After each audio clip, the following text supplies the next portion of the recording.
Imagine कीजिए आप space में एक टूटे हुए शिप में अकेले हैं। ऑक्सीजन खत्म हो रही है, पास में कोई नहीं है। उस वक्त टोनी स्टार्क को अपना बैंक बैलेंस या अपने गैजेट्स याद नहीं आए। उसे याद आया स्टीव रॉजर्स, वो दोस्ती जो एक वक्त पर टूट चुकी थी। हम सबको लगता है दोस्ती लाइफ का एक साइड पार्ट है, पर सच तो ये है कि दोस्ती सर्वाइवल के लिए उतनी ही जरूरी है जितनी की सांस लेना। आज हम दोस्ती की उन गहराइयों में जाएंगे जहां मार्वल के सुपर हीरोज हमें असली दोस्ती का मतलब सिखाते हैं। दोस्ती क्या है? ये कोई डेस्टिनेशन नहीं है, ये एक रास्ता है, और इस रास्ते पर चलने के लिए आपको द शील्ड की जरूरत पड़ती है। एक सच्ची दोस्ती बनाने के लिए 3 पिलर्स का होना जरूरी है। पहला है वल्नरेबिलिटी, यानी कमजोरी दिखाने की हिम्मत। जब तक आप अपने दोस्त के सामने अपना मास्क नहीं उतारते, तब तक दोस्ती गहरी नहीं होती। जैसे पीटर पार्कर ने टोनी के सामने अपनी इनसिक्योरिटीज रखी। दूसरा पिलर है टाइम, यानी वक्त की लगन। आज की डिजिटल दुनिया में हम लाइक और कमेंट को दोस्ती समझ लेते हैं, पर दोस्ती इंस्टेंट नहीं होती, इसमें सालों का इन्वेस्टमेंट लगता है। और तीसरा सबसे बड़ा पिलर है कंसिस्टेंसी, यानी हमेशा वाला साथ। वो इंसान जो सिर्फ पार्टी में नहीं, बल्कि जब आपका एंड गेम चल रहा हो तब भी वहां खड़ा रहे। अगर ये 3 चीजें हैं, तभी वो दोस्ती वाइब्रेनियम की तरह मजबूत है। दुनिया में 3 तरह के दोस्त होते हैं। पहले होते हैं यूटिलिटी फ्रेंड्स।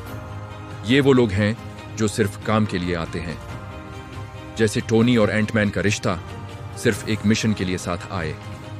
काम खत्म, दोस्ती खत्म। दूसरे होते हैं प्लेजर फ्रेंड्स। इनके साथ आपको मजा आता है, पार्टी होती है, मूवीज होती हैं, जैसे थॉर और स्टार लॉर्ड। जब तक माहौल लाइट है, दोस्ती टाइट है। लेकिन तीसरे होते हैं वर्च्यू फ्रेंड्स। ये वो हैं जो आपको बेहतर इंसान बनाते हैं। ये वो बकी हैं जो तब भी आपका साथ देंगे जब पूरी दुनिया आपके खिलाफ हो। हमें लगता है हमें 50 दोस्त चाहिए, पर सच तो ये है कि अगर आपके पास 2 वर्च्यू दोस्त हैं तो आप दुनिया के सबसे अमीर इंसान हो। पर सावधान, हर हाथ मिलाने वाला दोस्त नहीं होता। कुछ लोग मिस्टीरियो की तरह होते हैं। वो आपका ट्रस्ट जीतकर आपका कवच चुरा लेते हैं। पहला रेड फ्लैग है द एनर्जी वैम्पायर। वो दोस्त जो हमेशा रोता रहता है, पर जब आपकी बारी आती है तो उसके पास वक्त नहीं होता। दूसरा है द साइलेंट कंपेटिटर। ये वो है जो आपकी कामयाबी पर ताली तो बजाता है, पर उसकी आंखों में जलन होती है। अगर आपने 100 रुपए कमाए तो उसे 200 दिखाने हैं। और तीसरा है द कमिलियन, जो लोगों को देखकर अपना रंग बदलता है। जो आज आपकी बुराई किसी और से कर रहा है, याद रखना कल वो किसी और के सामने आपकी बुराई करेगा। इन लोगों से दोस्ती करना मतलब अपने शिप में खुद छेद करना है। लोग पूछते हैं कितने दोस्त होने चाहिए। एक सिंपल फॉर्मूला याद रखो, एक पिरामिड बनाओ। बेस में हजारों नॉर्मल फ्रेंड्स हो सकते हैं, मिडिल में 3-5 क्लोज फ्रेंड्स जो आपके फैमिली जैसे हैं, और टॉप पर सिर्फ 1 या 2 बेस्ट फ्रेंड्स। और उम्र का क्या, टोनी स्टार्क और पीटर पार्कर में 30 साल का गैप था। स्टीव रॉजर्स और सैम विल्सन की बैकग्राउंड अलग थी। दोस्ती उम्र या स्टेटस नहीं देखती, दोस्ती सिर्फ वाइब और वैल्यूज देखती है। अगर आपका विजन मैच होता है तो 18 साल का लड़का और 80 साल का बुजुर्ग भी बेस्ट फ्रेंड्स हो सकते हैं।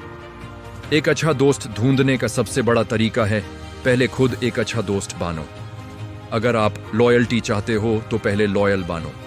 अगर आप चाहते हो कि कोई आपका साथ दे तो पहले किसी और के थानोस से लड़ने में उसकी मदद करो। दोस्ती एक पौधे प्लांट की तरह है जिसे रोज अटेंशन का पानी चाहिए होता है।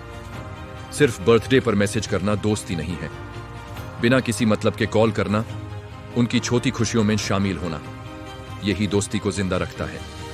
एंड में बस इतना कहूंगा, जिंदगी एवेंजर्स की मूवी की तरह है। दुश्मन बड़े आएंगे, मुश्किलें आएंगी, लेकिन अगर आपके पास एक कैप्टन अमेरिका या एक ब्लैक विडो जैसा दोस्त है तो आप हार नहीं सकते। इस वीडियो को अभी उस इंसान को भेजो जो आपके लिए एंड गेम तक खड़ा रहा। उन्हें बताओ कि उनकी वैल्यू क्या है, और कमेंट में लिखो अपने सबसे पुराने दोस्त का नाम। याद रखना, सुपर हीरोज अकेले नहीं लड़ते, वो हमेशा साथ लड़ते हैं, क्योंकि दोस्ती ही असली सुपर पावर है। कैसा लगा ये वीडियो? एंड कमेंट आपके दोस्त या फिर दुश्मन के नाम करते जाना। एक सब्सक्राइब तो बनता है, प्लीज सब्सक्राइब।